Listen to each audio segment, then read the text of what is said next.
suppose it's... Yeah. Okay, perfect. That's excellent.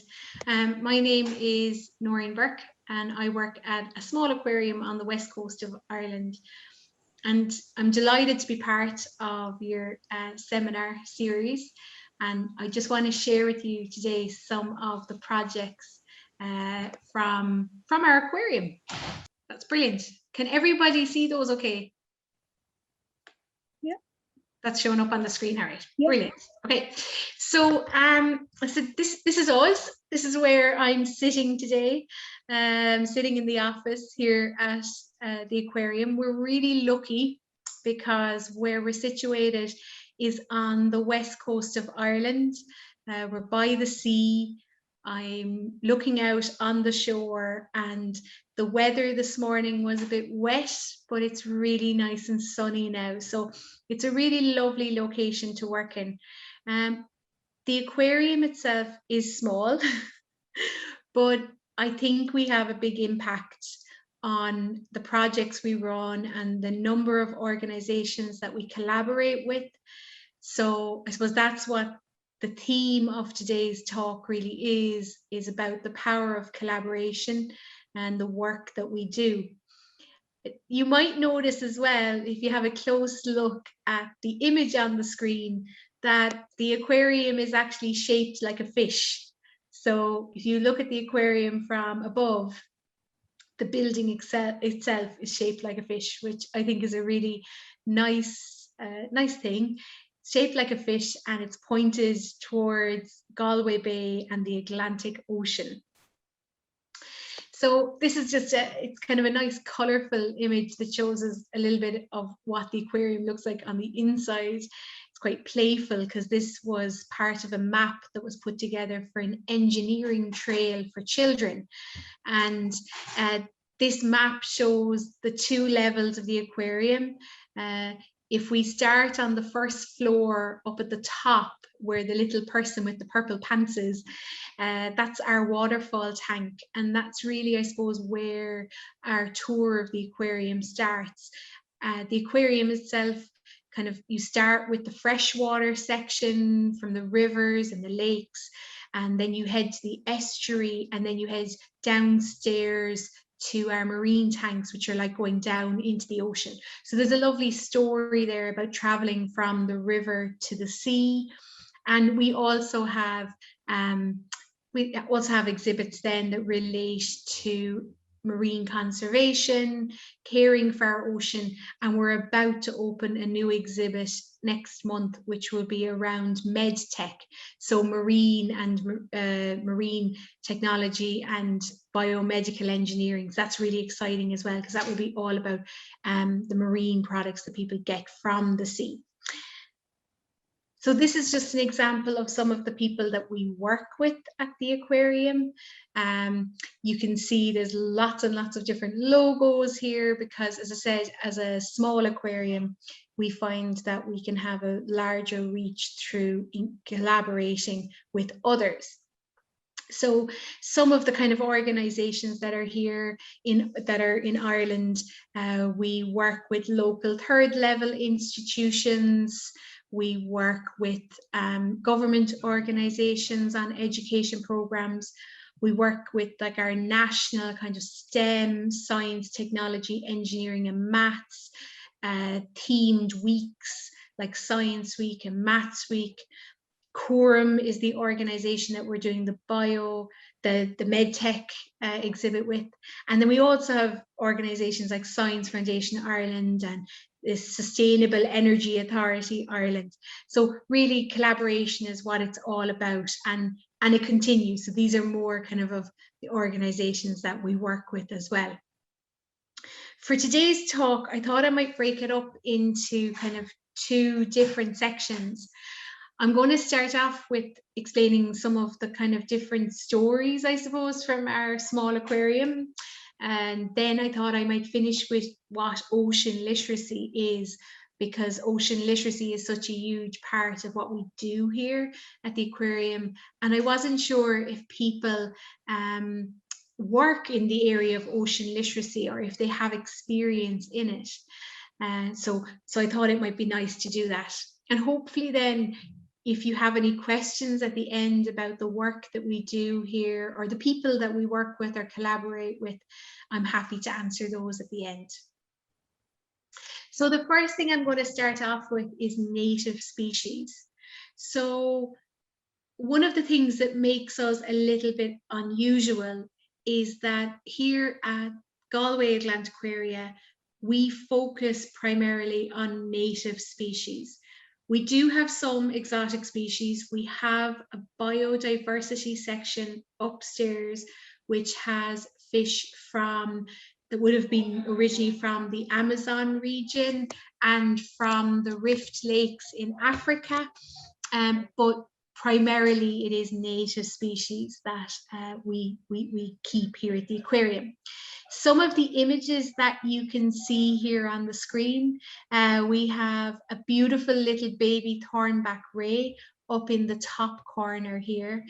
We have a tank that shows our mermaids' purses, which are little shark eggs.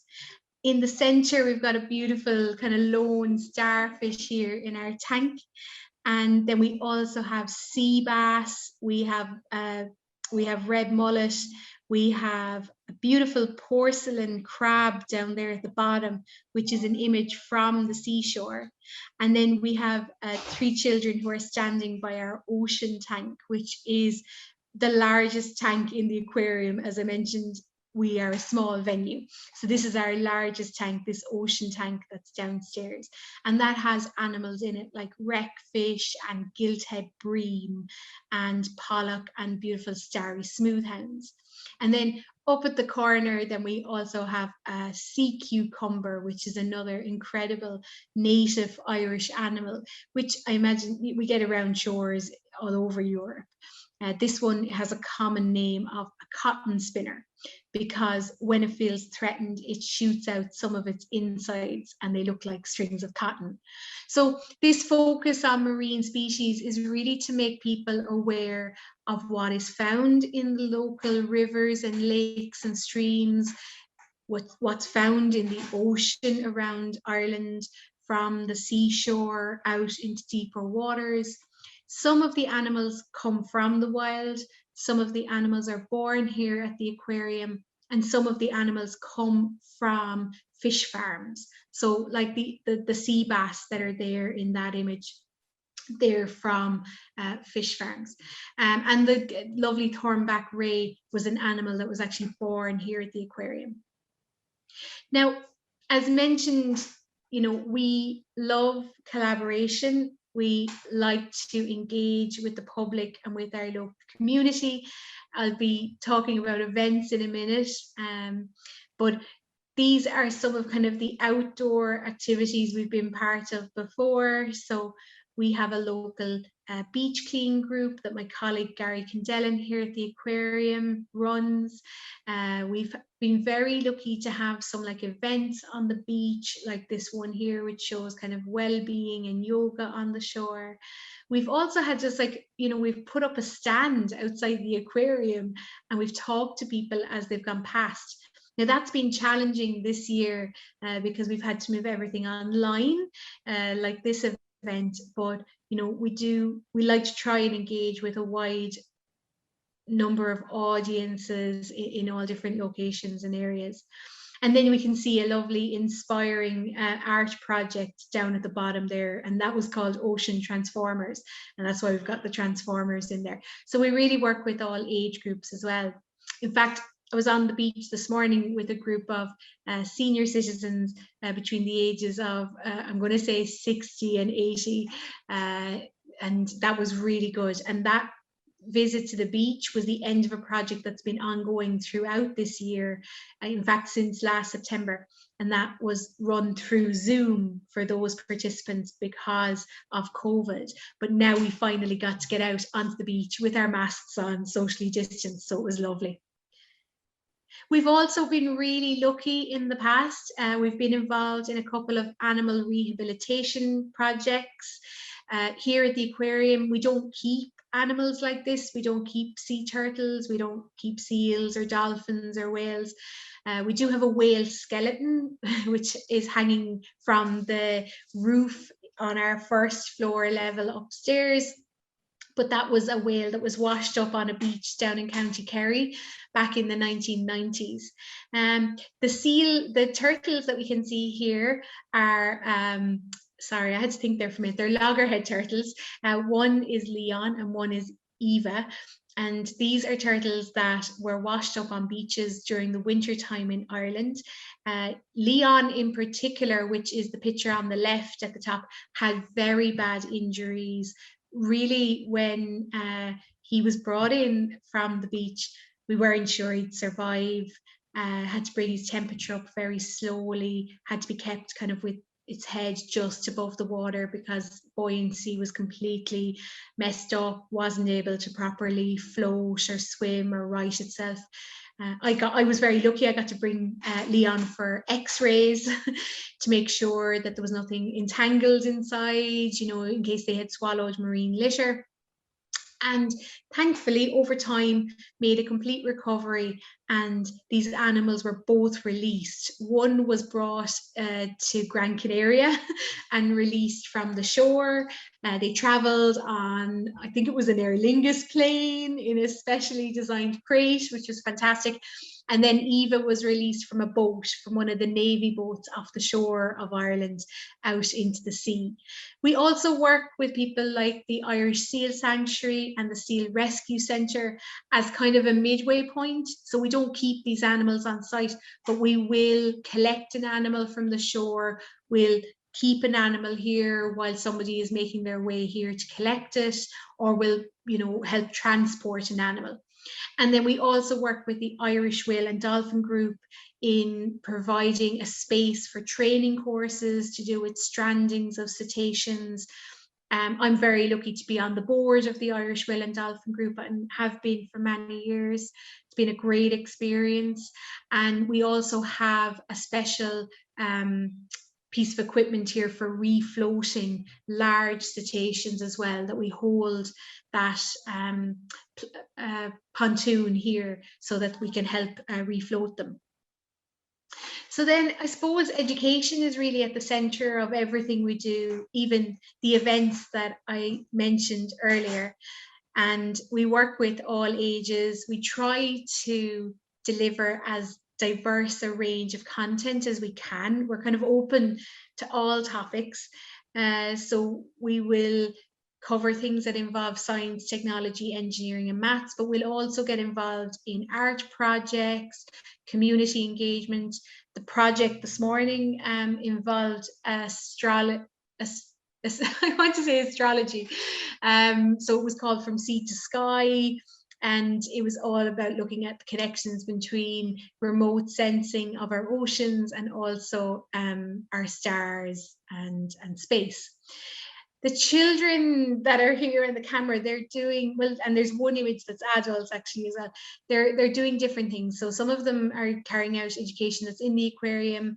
The guys up on the corner there that are all pointing at the screen, they're pointing at an image which is a live feed to an underwater camera, which is in Galway Bay. And we're really lucky to have that live feed coming into our reception area here at the aquarium. So anyone can view it. Down at the bottom, then we have people on the beach and on the shore. And I suppose those are places we love to work as well. We love to get out into nature, get hands-on if we can. And then if not, you know, this kind of platform is really, really useful too. I thought after mentioning the underwater observatory, it would be really nice just to watch a short clip which explains a little bit more about what the underwater observatory is. I just want to check that I've shared my sound. I'm just going to click that there, and I'm just going to see if I can get this to play. It's about 3 minutes long. It's really important to monitor our native species on the seashore and in the ocean. Scientists can do this in many ways using simple and not so simple forms of technology. An example of using state-of-the-art technological equipment is Smart Bay Observatory, which is located underwater off Spittal in County Galway. The observatory uses cameras, probes and sensors to collect real-time data such as water temperature, pH and salinity. From the video footage, scientists can monitor what species can be found off our coast. I just thought that might be nice, because after mentioning the observatory, it might be nice to see where it is. And I can also, actually, I can put the link into the chat later on if anyone is interested in going onto the website for that observatory themselves to have a look later on. And any of the other educational projects or that I mentioned as well, if anyone wants more details about them or the work we do with the different partners, just make sure to ask me later on and I can give more details. Now, I wanted to share this story with you because I thought it was something really exciting that we're very lucky to have been able to work on over the last year or two, and it's happening again this summer, and that's the Inishbofin Summer School. So Inishbofin is a small island off the coast of County Galway here in Ireland. It's the island itself is only about, I think it's about 10 miles long in total, so it's quite small, and it has a population of just a couple of hundred people. And then that kind of goes up in the summer when people move out there for the summer months or visiting. The summer school is the longest running environmental summer school in Ireland. It's been going on now for over 30 years. And back in 2019, we were lucky enough to be asked to take over the running of it, as the couple, Leo Hallisey and Claire, who had been running the school for over 25 years, wanted to step back. And so we took over the running of it. The summer school involves visiting the island and really just, it's called an island experience. It's completely immersive. You spend the week learning poetry, doing art, getting out in nature, walking the island, visiting the different habitats. The island has a really rich archaeological history, so we visit a number of different sites. It has also got a number of different types of habitat on it. So we visit areas like bogland, coastal, you know, really, really amazing. And these are just some images from the 2019 summer school that shows some of the people who were teaching. We have Mary Swander, who is a poet from Iowa in America. We Gordon Darcy, who is an artist from here in Galway. So it was just a really fabulous experience. And we're lucky enough to be heading out now to Inishbofin again the first week of July this year. So we're really looking forward to it. This is the project that was actually finishing up this morning, the project that was called Young Hearts, that was looking from sea to sky. And as part of this project, we looked at mapping. We looked at the history of mapping and seabed exploration and just ocean exploration as well. We looked at creating art pieces and writing. You can see a nice little art piece down at the bottom of the screen, which was produced by one of the students involved in the project. That's a picture of us in the classroom part of the aquarium back in September while we were still allowed to meet. And that's one of the groups that were involved in the project. They were students that were 16 to 17 years of age. But the other group of students, as I said, were senior citizens. So they were 60 to 80. And what we tried to do is bring the two groups of students together over Zoom and through breakout rooms so that they could also connect with each other. And that project is funded by the Royal Astrological Society. So it's been an amazing experience to work on. We get to events as well. The events this year have been through Zoom, but normally we would attend festivals, family events. We'd have events here at the aquarium. You know, we've had some wonderful ones in the past, events for World Ocean Day, for Science Week. And again, just working with students of all different ages, sometimes launching projects, like we can see a lovely image here, which is launching a project called the One Small Change project that we did back in 2017. But this project was actually so enjoyable and it worked so well with school groups and the public that we continued running it. And it's still really, we still run it now. It's kind of working with students to look at the small changes they can make in their everyday life to help our environment. So we talk to students about the kind of actions they can take that will empower them, so that they don't feel overwhelmed by like the state of our environment or the impact of climate change on the ocean. So we want to empower them with actions. The large image there then with the tank, that little boat is called the Nobby boat, and it's part of a display that we use for a project which is funded by the Marine Institute here in Ireland. It's called the Explorers Education Project. I'm actually sitting in front of a big stand at the moment, which is from the Explorers Education Programme. But that programme is all about bringing marine into the classroom for primary school students here in Ireland, and they will be between the ages of 5 and 12 years of age. And then the final kind of group that I just wanted to tell you about this morning that we work with is the Irish Ocean Literacy Network. So we're very lucky in that we are the current secretariat for this network. It's an organisation, an informal network of over 60 organisations that want to create an ocean literate society in Ireland. And so what I'm going to do now is, I'm going to, for the last kind of 5-6 minutes, is I just want to share with you ocean literacy and the ocean literacy principles, in case there's something you haven't seen before. There are lots of documents on this. The term ocean literacy came from the States back about over 10 years ago. There's a lovely UNESCO document there that you can see on the screen, which is called Ocean Literacy for All. And that's part of the UN Decade for Ocean Science for Sustainable Development. Which has just started now. It started last year. In fact, the official launch, I think, is in June in Berlin. So the Ocean Decade is going to be great for highlighting to the public the importance of the ocean to us and ocean events. So this is the definition of ocean literacy. It's a bit wordy maybe, but what it really just means is people's understanding of the ocean, its connection to them in their lives, whether they live by the sea, whether they live in the middle of a city, in the middle of Russia, you know, hundreds of miles from the sea. Do people have a good understanding of that connection? And also, do they understand the influence that their actions can have on the ocean as well? So their impact. The idea is that if people have a good understanding of these connections between them and the ocean, then they can communicate about it in a meaningful way, and they can also make informed, responsible decisions in their actions.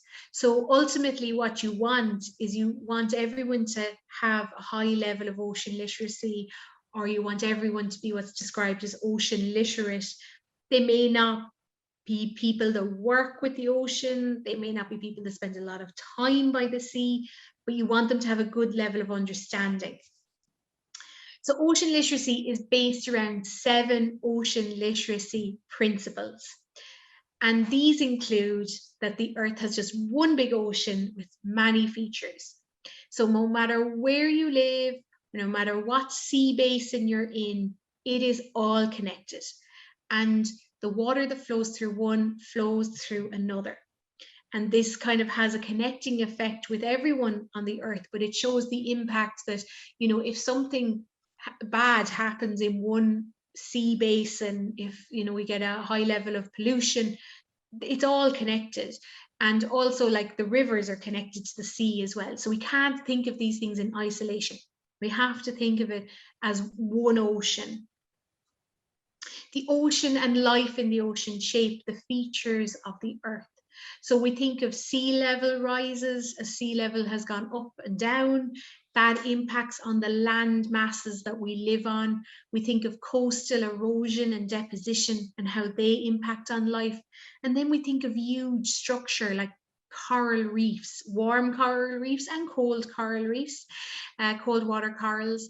We think of things like hydrothermal vents. So there's lots and lots of action going on in this ocean. It's really dynamic and it shapes the life that's around us as well. I love this one, particularly, well, I suppose here in Ireland, we get a lot of rain, so you have to embrace it. You have to embrace the weather.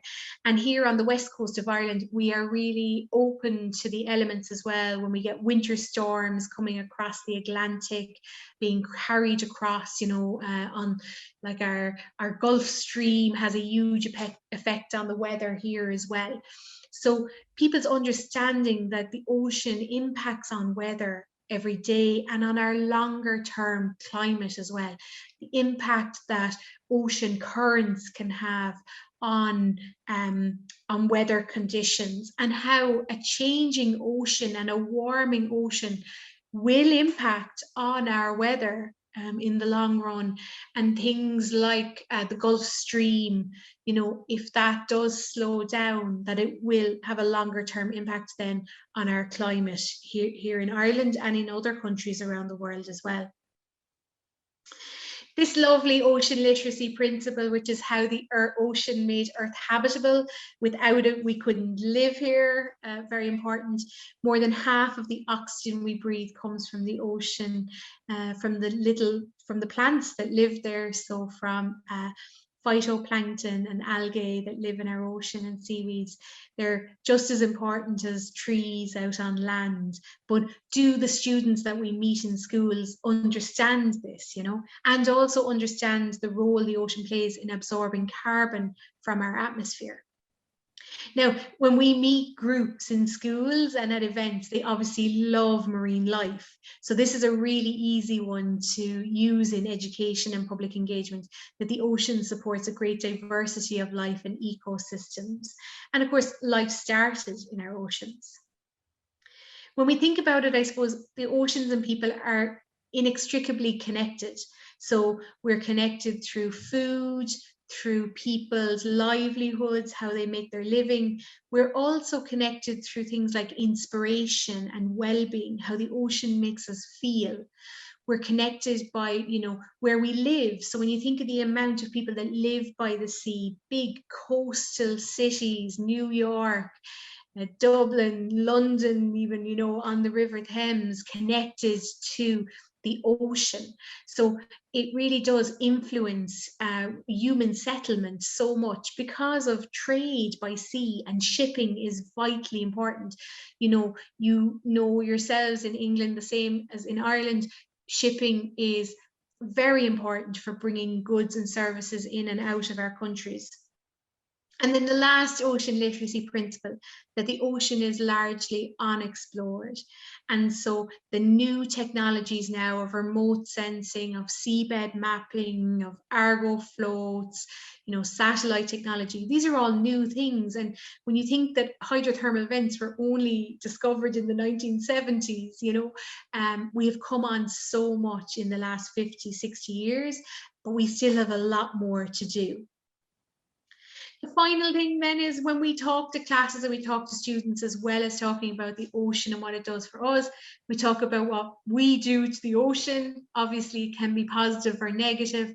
These are some of the things that can be kind of negative, and we like to empower students then with actions they can take to impact on those negative things, because really what we want to do as a small aquarium by the sea is we want to pass on a love and respect for the ocean that's around us, to conserve it and to protect it for the future. Thank you so much for listening. I hope, I wasn't sure what to include today, I'll be honest. I hope I put something in that was of interest in the talk. I'm going to stop sharing now, and if anyone has any questions relating to the talk or what we do here at the aquarium.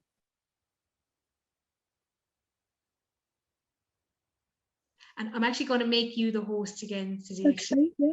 Because actually I've just realized everyone's muted and they can't unmute. So Okay.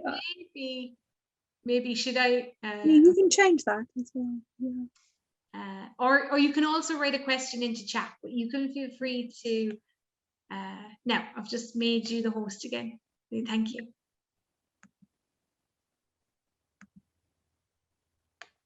Yeah. So I had a question actually, just about ocean literacy, and Yeah. do you think what do you think is the level of ocean literacy in Ireland? Because I think it's quite good, isn't it? Like, yeah, that's a great question. That's a great question. So we do evaluation with schools on ocean literacy knowledge for the Explorers Education Programme. And we've also done some evaluation for some other kind of projects that we've run, where people kind of they do a self-assessment sheet and they kind of mark their own scores. So in general, people are aware of the ocean. I suppose we're an island nation, so you can't get away from it. They are aware of things like biodiversity. They're aware of food. They're aware often of things like maybe like the water cycle and water quality and the importance of water quality. We may all have heard things like, like a swim ban, where you can't swim in an area because of low water quality. So there are certain aspects that, yes, I would say a very high level of literacy, things like marine litter. So the impact of litter and single-use plastics on the marine environment, the knowledge that 80% of marine litter, or over 80%, comes from land-based sources. So the impact that we can make by reducing our own waste. But then there are other topics which can be kind of baffling or can seem a bit daunting. So things like ocean acidification, where we look at the impact of carbon dioxide and hydrogen ions on ocean pH. We've been really lucky, like we've done projects on ocean acidification with young children around 10 years of age. So we've had to break it down into very, very simple terms. But I think if you were to ask people on the street, on the prom here in Galway, do they know what ocean acidification is, or do they know what the impact of carbon dioxide has on the ocean? I'm not sure you'd get a high level of understanding across the general public there. And I mean, that's a really, really worrying thing, because it doesn't matter. Like it don't, obviously we want to manage our fisheries. We want a clean ocean with no plastic. But the truth of it is, if the ocean pH is affected too much by carbon dioxide,